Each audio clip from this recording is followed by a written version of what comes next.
Hi, and welcome to 14.3 Interference. Actually, I think this one's called 14.3 Wavefronts in Interference. So, in Unit 13, we saw how waves interfere with each other and they do constructive and destructive interference. Now we're talking about sound waves in this unit, and sound waves propagate in 3 dimensions. So, the interference actually creates some like patterns. Constructive interference patterns and destructive interference patterns that are represented with these 2-dimensional drawings. But keep in the back of your mind, it's actually cooler than this because it's not a 2-dimensional wavefront, it's a 3-dimensional wavefront propagating through the air in all directions. So just a quick recap of that.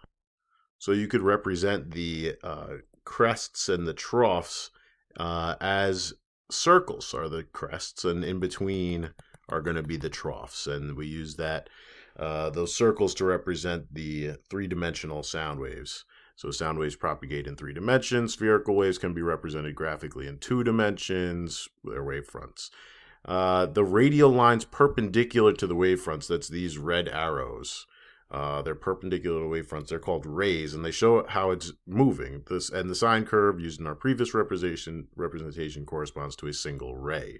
So this is showing there's a crest, trough, crest, trough, crest. Okay, so at distances from the source that are great relative to the wavelength, we can approximate spherical wavefronts as parallel waves, and this is like zooming in on that circular pattern here. And they're saying as the circles get bigger and bigger and bigger, it just turns into flat lines. So there's like flat wavefronts you can approximate. Such waves are called plane waves. Plane waves can be treated as 1-dimensional waves, all traveling in the same direction. So you see that in different examples. So when you see the circles, try to picture maybe a water wave would help with the crests and the troughs. And the circles on the page are stationary, but remember they're moving outward like ripples on a pond. And this is kind of showing that. So I made this little animation. Ripped. Oh, I don't know what happened. It's not going to go through the whole. I had a bunch of animations. I don't know what's going on here. Anyway, moving on. Oh, here it is. Okay, so there's that.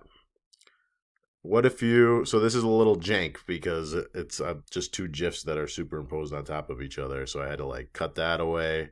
All right, so now we're looking at 2 wave sources. And they're interfering. So what's that going to look like?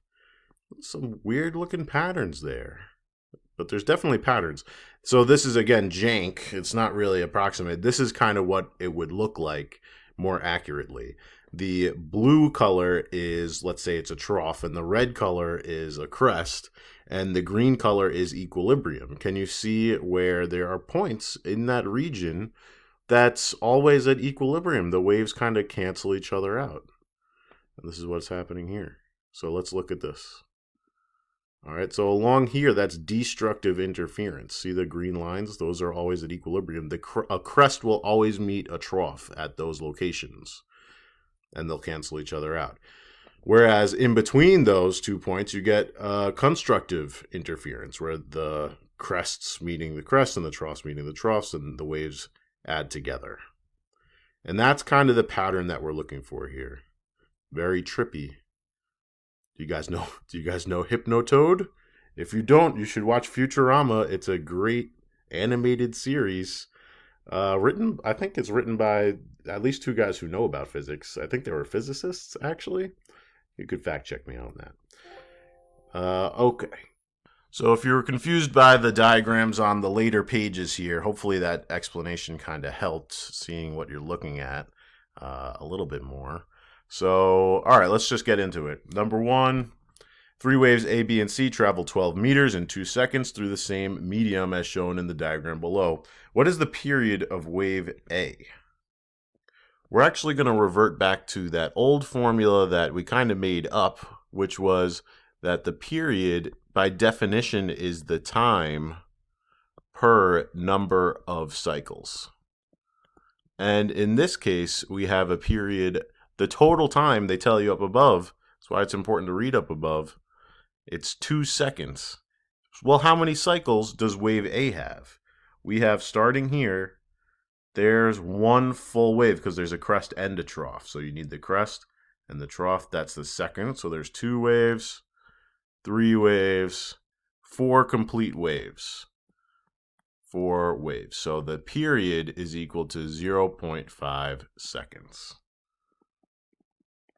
Okay?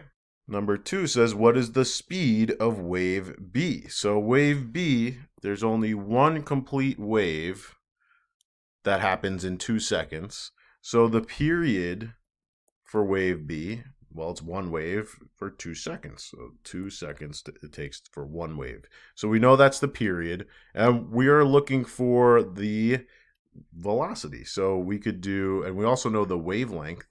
Since this is one wave and this distance is 12 meters, they're actually also telling you the 12 meters. So you could look at it like this. V is equal to lambda over the period. And that's equal to 12 divided by 2 seconds. And this is 6 meters per second. Now you might be asking yourself, Mr. Nangle, why didn't you just do V is equal to D over T? That's 12 meters. That's the number they gave you. They gave you 2 seconds as well. Well, because it just so happened to work out that since there's only one wavelength shown for wave B, that the distance is the wavelength and the time is the period. But if they ask that question of wave A or C, you'd have to figure out, okay, what is the wavelength for A or C and what is the period going to be? And by the way, if you feel like you're doing the frequency instead, you could do V is equal to F lambda, and then you'd have to do 1 over the period times 12 meters. So just a bunch of different ways to do the same thing. This one's not as great to use when you're doing waves, because it's better to use the V equals F lambda or V equals lambda over T. Number 3, what is the amplitude of wave C? So let's erase this stuff. And before we forget to put these units in, okay, so this is the answer for that. This is the answer for that. The amplitude is always measured from equilibrium. Now, equilibrium is in the middle line here. This is equilibrium. For wave C, the amplitude is from equilibrium to the crest, or from equilibrium to the trough. It's the same amount. So we're looking, it's not 1, because you have to, now you extrapolate the data here. Okay, so what is that? What is from equilibrium? What is this distance here? And you're looking at, hopefully you saw this. Okay, so if this is 4 meters, then let's see, the whole thing is 4 meters. So that means that this is 0. This has to be 1. This has to be 2. Oh yeah, this is -1. This is -2. So actually you would just be correct in saying that the amplitude is 1 meter, because luckily the line worked out to be 1. All right, overthinking it, Mr. Nangle? Maybe not. Maybe you're just thorough. Very good. Number 4, one vibrating 256 hertz tuning fork transfers energy to another 256 hertz tuning fork. So they have the same frequency. Some might say they might have the same fundamental frequency. And it causes the second tuning fork to start vibrating. It's a forced vibration. This phenomenon is an example of, do you remember? It's resonance. Resonance. Look back to the previous lesson about natural or fundamental frequency and how it causes this phenomenon of resonance. So just one thing vibrating over here. I'm not going to get too much. This is a tuning fork. This thing is vibrating back and forth. And nobody struck this one, but the sound waves start making this thing vibrate too. So it's like a ghost. If you were looking at it in the laboratory, a ghost started making the tuning fork vibrate. But really, it's resonance. Number 5, which of the following is caused by the interference of sound waves? Not echoes, that's reflection. Not the Doppler effect, that's just a perceived change in frequency due to a relative velocity. Pitch, kind of the same idea as Doppler effect, where we're talking about a different frequency causing a different pitch. Standing waves. So you need to have interference for standing waves to happen. That's when a wave comes in this way and an identical wave comes in the other way. Pretend those are identical and they interfere with each other. You'll end up getting what's called a standing wave, where it looks like there's no motion at the nodes and this goes back and forth. back and forth, back and forth. Have you ever like swung a rope around or anything like that and got that pattern to happen? That's a standing wave. Number 6, the diagram below represents a periodic transverse wave traveling in a uniform medium. On the diagram above, draw a wave having both a smaller amplitude and the same wavelength as the given wave. So here's a technique for doing this. You might be asked to make it double the amplitude, half the wavelength. I like to make points that are like, they'll be markers for me as I'm drawing my wave. They'll be like places for me to aim for as I'm making the line of the wave. And so we want it to have the same wavelength. So the first thing I look at is, where are my equilibrium? Where's it going to cross equilibrium? Well, if it has the same wavelength, then it crosses equilibrium at all the same points. So I'm just going to put dots there to remind myself that those are where it crosses equilibrium. Now, I like to make the crest and troughs, right? So we have a decision. If you want to make a trough over here, that's totally fine. I'm actually going to make it a little easier for myself, and I'm going to make a crest over here because there's a crest here, and I'm going to make another crest. But it says make it have a smaller amplitude. So my crest is going to go somewhere over here. As long as it's below the crest, it's going to have a smaller amplitude. And try to make the trough the same distance away, because you want it to be like a periodic wave, nice sine wave. Now we have, it's like connecting the dots, but it's not a straight line. It's helping you make a nice curvy line. I'm looking ahead to the next point to see where I should start curving my pen. Comes with practice, but that's a good technique, is to draw the dots. All right, so smaller wavelength, same wavelength, smaller amplitude. Okay. Should I do one? You want to see what a smaller wavelength would look like? Does anybody care? If you're watching this video, that means you care. I'm going to make it red because that's not really what they asked. So let's make it have half the wavelength. So that means my next equilibrium position is going to be like half as great. Equilibrium, equilibrium, equilibrium.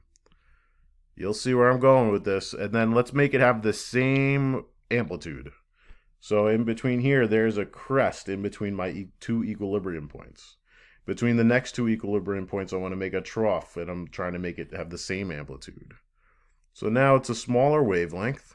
Oh, that's the wrong position. So you got to be in between the 2 points. There's the next crest in between these 2 points. You're like kind of visualizing where the...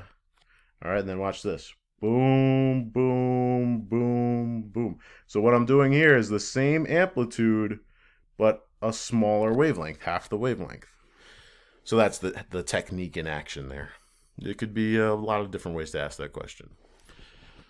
Number 7, the diagram below represents a transverse wave traveling through a uniform medium. On the diagram, draw a wave traveling through the same medium as wave A with twice the amplitude and twice the frequency. Okay, so what does that mean to be twice the frequency? That means twice the amount of waves are going to go by every second. So we need to make it twice the... We don't want it to be like stretched out. That'll give us less waves every second. We want to kind of make it closer together to make it, let's say this is what one wavelength is. If it's going to be twice the frequency, we better make sure we have 2 full wavelengths there. So that means from here to here has to be 1 full wavelength. So where's our crest going to be now that we have, 1 full wave, and then here's a second wavelength.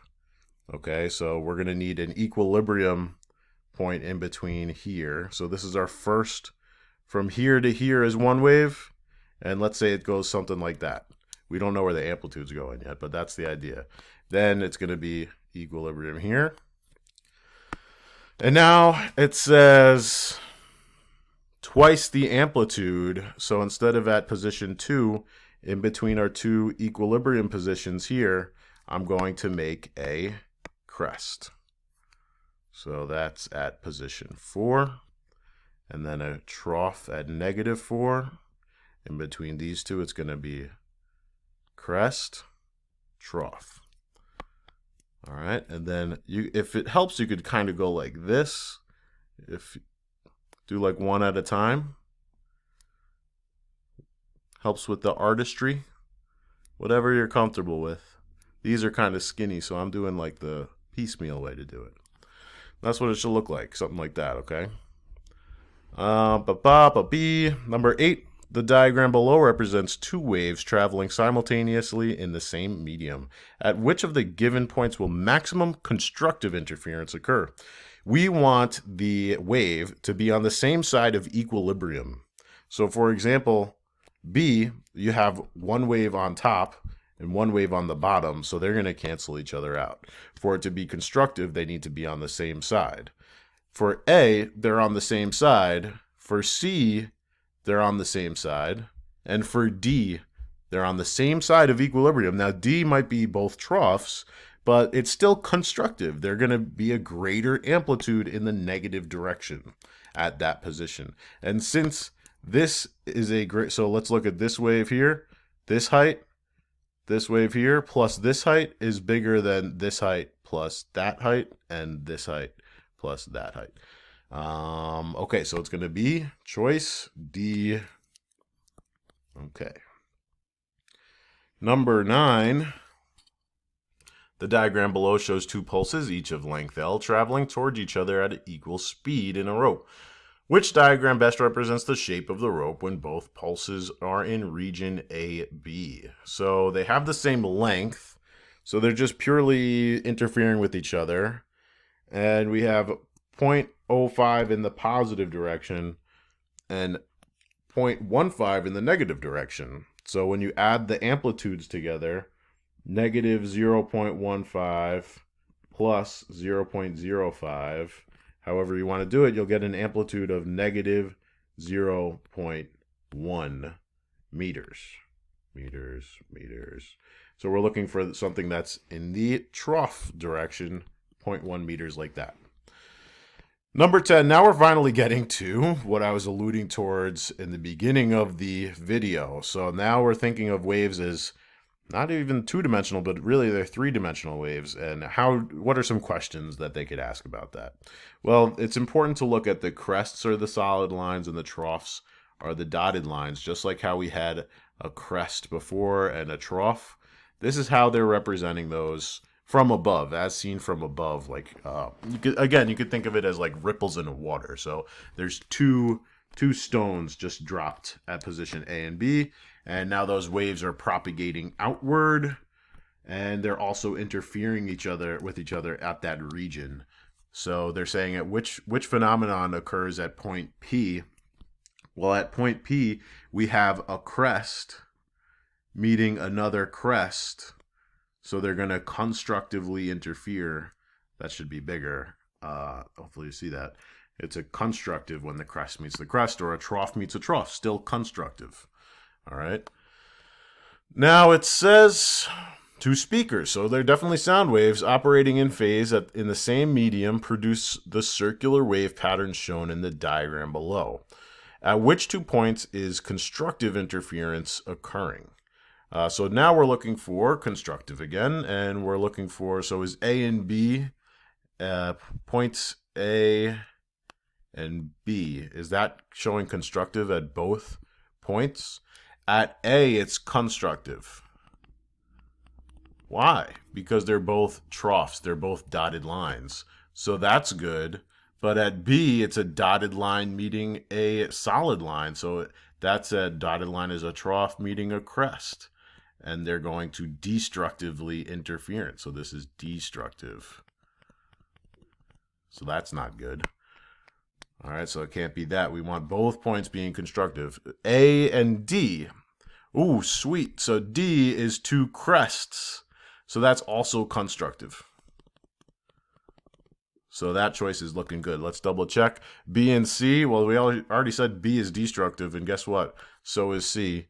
B and D, nope, B is not good. So definitely choice B, A and D. Hopefully that wasn't confusing with all those letters. This is the last one. Number 12, two wave sources operating in phase in the same medium produce the circular wave patterns shown in the diagram below. The solid lines represent wave crests and the dashed lines represent wave troughs. Which point is at a position of maximum destructive interference? So we're looking for this type of thing. Destructive is the dotted line meeting the solid line. So we could look really quickly. Dotted and dotted, nope, that's constructive. I'm just going to put a C just to make it more confusing with all the letters. C is for constructive. All right. D, that's also constructive. C, who knows what's happening there because the wave fronts that they're showing didn't pass by that point yet, or like it's not really helping us in the instant shown. So at point B, though, B is a dotted line meeting a solid line, so a crest meaning a trough. And they're looking for destructive interference in this case, so it's going to be choice B. All right, and that's it. Two things. So number one, remember that for especially sound waves are three-dimensional waves, and right now we're using this model. It looks like a diagram, but you could call it a model too. In science, sometimes we use models to represent more complex things. Models aren't perfect, but they help us understand and analyze what's really happening. The second thing is, sorry if this was a little bit of a rambling video. I donated some blood this morning. Hopefully that doesn't make you feel too queasy, but I did want to mention it. I never used to give blood before, but my mother always has, and my father-in-law does a lot, as often as they can, and they're great role models for me in that they gave me the courage to start donating blood. It's something that I recently did in my life, started donating blood. And like I said, I'm kind of rambling here, but I wanted to share the importance of it with you and to try to encourage you to do the same. If you're eligible to donate blood, it's, I think, a great thing. And just so you know, I get very weirded out by needles and just the idea of blood being taken out of my body. It's like very weirds me out. And I'll be honest, sometimes I'm on the edge of like passing out when they are done because like I guess it's a blood rush to my head, but really it's like the blood is not in my brain or like there's less blood. It's a very weird thing, but the point is it's the easiest, most efficient way to have the biggest impact on other people's lives. You could potentially save 3 people's lives with just one donation, depending on how they use the blood. But can you imagine that? So that hour total of like taking the time to go to the donation spot, giving the blood, coming back, I just had to sit there really. And in essence, I was able to save people's lives. I mean, I don't want to toot my own horn or anything, but I think that's pretty cool. And all I had to do is just get over my uncomfortableness with the needle, which I don't want to downplay it. Like, I understand people get very weirded out by it, but if you're feeling up for it, I totally encourage it. And if you're eligible to do so, the more power to you. If you can't do it, or if you're super nervous about it, there's no shame there, because that was me for a lot of my life up until this point. But I recently started doing it, so I kind of wanted to share the love with that and encourage you to do the same, or at least keep it in the back of your mind as a possibility in the future, because I know a lot of people will thank you for doing that. And that's about it. Have a great day.